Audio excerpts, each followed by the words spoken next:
Жапа мен Кожогорго жеттим. Кат болуңуздар, а? Ошол акыркы сөз. Жытыны жыттаганга дагы бир пайпак да калбады да.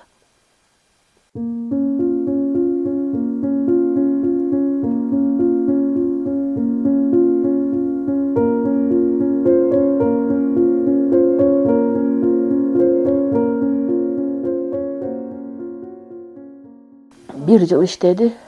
Ошо контракт түзүп келип, сентябрдын 15-леринен ишке чыкты.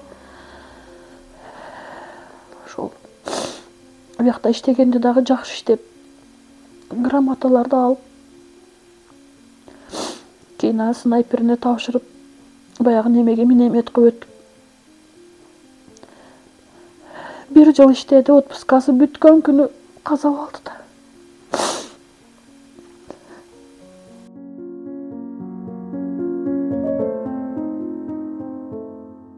Ошол уруш күнү саат 7-ден 15 өткөндө чалып койгон экен, мага жазып койгон экен.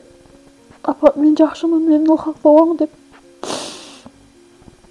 Ошо 8-ден баштап кайра чала баштадым, ошону менен албады да. Bir postта 6 бала каза болду. Акырга чейин атышыптырлар, барып көрүп келдик. Октору калбай. Мүмкүн жардам барган эмес, мүмкүн.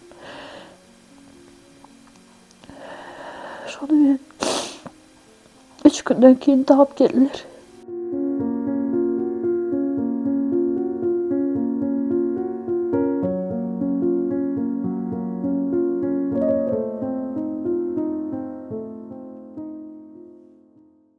Ошол 10 күндөн кийин 20-га чыкмакта.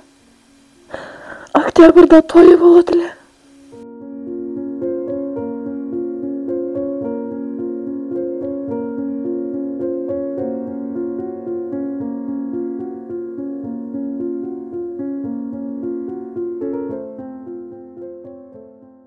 Ошо күнү жууп койгон bir футболкасы каптырды арда. Ошонусу гана калды, bir футболкасы. Ондагы ок тийип, тешилип каптыр. Bir ошонусу калды.